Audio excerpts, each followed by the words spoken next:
Shalom Elohim, anak-anak Tuhan yang diberkati dimanapun berada.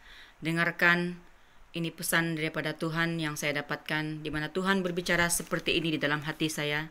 Terlalu ramai anak-anak Tuhan yang sangat yakin akan ikut angkatan rapture.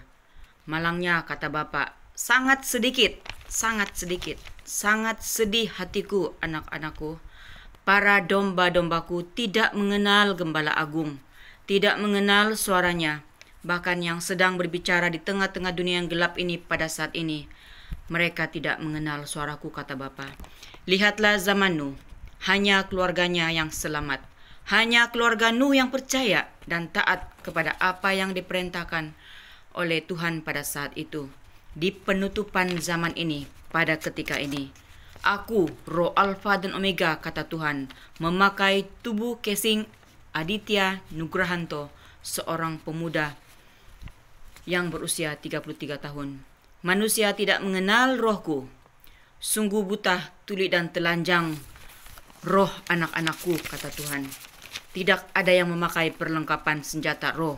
Mereka lupa untuk memakai seluruh perlengkapan senjata roh yang telah kusiapkan, yang telah kuberikan dengan cuma-cuma kepada semua anak-anakku, kata Bapa.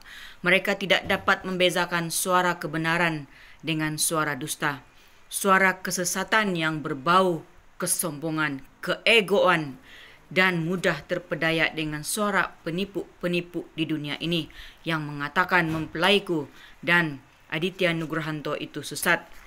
Maka akan menyesallah manusia, debu tanah yang tertinggal di dalam dunia ini, yang tidak bisa masuk ke kerajaan 1000 tahun damai karena gagal mengikuti segala proses penutupan zaman ini.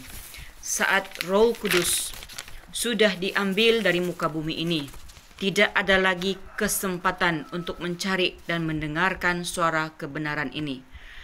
Dengarkan, saat Roh Kudus sudah diambil dari muka bumi ini, tidak ada lagi kesempatan untuk mencari dan mendengar suara-suara kebenaran ini. Bahkan pada saat ini, FB, TikTok, YouTube, mempelainya, Ibu P. Hamdani, telah diblokir, telah ditutup. Suara kebenaran semakin mengecil, pintu semakin menyempit, hari menghampiri malam. Pekerjanya, para saksi-saksinya telah bersaksi dan telah hampir selesai bersaksi. Tetapi lebarlah pintu menuju kerajaan kegelapan. Ramailah anak-anak Tuhan yang hidup berleha-leha menuju ke jurang pembantaian. Bagi mereka yang tertinggal, hanyalah akan berlaku penyesalan, tangisan, raungan ketakutan, berjuta kali penyesalan kerana bebal hati, kerana keegoan, kerana kesombongan, kerana melihat jam dinding dunia yang masih terus berputar, jam dinding dunia yang dipercayainya melalui ajaran teologi yang tidak pernah menembus dimensi roh dan kebenaran. Dunia ini akan terus berputar dan menuju kepada total control, yaitu New World Order. Itulah zaman Antichrist yang akan berkuasa penuh atas muka bumi ini. Maka itu bersiaplah untuk mati martir demi untuk masuk ke kerajaan syurga. Tidak ada lagi hukum penalti pada ketika itu, ketika Roh Kudus telah diangkat daripada muka bumi ini. Pada saat ini, yang berlaku adalah hukum penalti. Tuhan menebarkan Bapa di syurga dengan penuh cinta kasih, dengan penuh belas kasihan, memberikan hukum penalti seperti seorang penjahat yang percaya kepada Tuhan Yesus saat disalib, saat di garis nyawanya yang terakhir. Dia percaya kepada Raja segala Raja. Dia percaya kepada Tuhan Yesus Kristus. Dan pada saat ini, di penutupan zaman, di detik yang akhir ini, jika Anda percaya, jika Anda menggali kebenaran itu, menyelamatkan Anda untuk bisa masuk lolos ke kerajaan 1000 tahun damai bagi Anda yang DNA murni. Tetapi bagi Anda yang telah menerima tanda binatang itu, semuanya umat manusia harus melalui jalan salib, harus bayar harga untuk masuk surga. Itulah satu-satunya jalan dengan cara mati martir di dalam nama Tuhan Yesus Kristus untuk bisa melihat kerajaan surga. Oleh itu, jangan sembah binatang itu. Jangan sembah si dia yang akan bangkit. Seorang pemuda di peti kaca itu yang akan bangkit, di mana tubuhnya akan dimasuki oleh si Lucifer sendiri. Rohnya akan masuk menggunakan pakai pemuda itu. Dia akan minta disembah. Janganlah menyembah kepadanya. Janganlah menyangkal nama Tuhan Yesus Kristus. Peganglah erat imanmu ketika zaman itu engkau tempuhi. Dan pada waktu itu, firman Tuhan di dalam Matius 24 ayat 21 akan terjadi.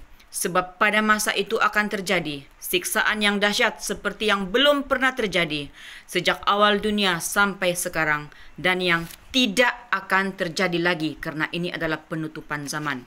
Maka anak-anak Tuhan yang tertinggal di zaman Antichrist, janganlah kamu takut kepada mereka yang dapat membunuh tubuh, tetapi yang tidak berkuasa membunuh jiwa.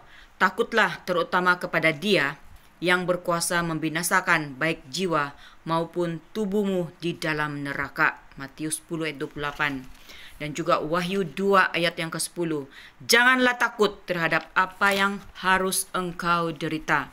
Sesungguhnya iblis akan melemparkan beberapa orang dari antaramu ke dalam penjara supaya kamu dicobai, dan kamu akan beroleh kesusahan selama 10 hari ke depan. Di dalam pemerintahan New World Order, LGBT akan dihalalkan. Hamba-hamba Tuhan yang enggan menikahkan pasangan-pasangan di gereja akan diheret ke penjara. Oleh karena itu, hamba-hamba Tuhan, janganlah takut untuk mati martir. Hendaklah engkau setia, semua anak-anak Tuhan, hendaklah engkau setia sampai mati. Dan kata Tuhan, aku akan mengaruniakan kepadamu mahkota kehidupan. Haleluya, terpujilah nama Tuhan. Tuhan Yesus memberkati kita semua, memampukan kita semua menghadapi apapun perkara yang berlaku ke depan. Janjinya ya dan amin. Dia Tuhan Immanuel, Dia menyertai kita sampai kesudahan zaman. Amin.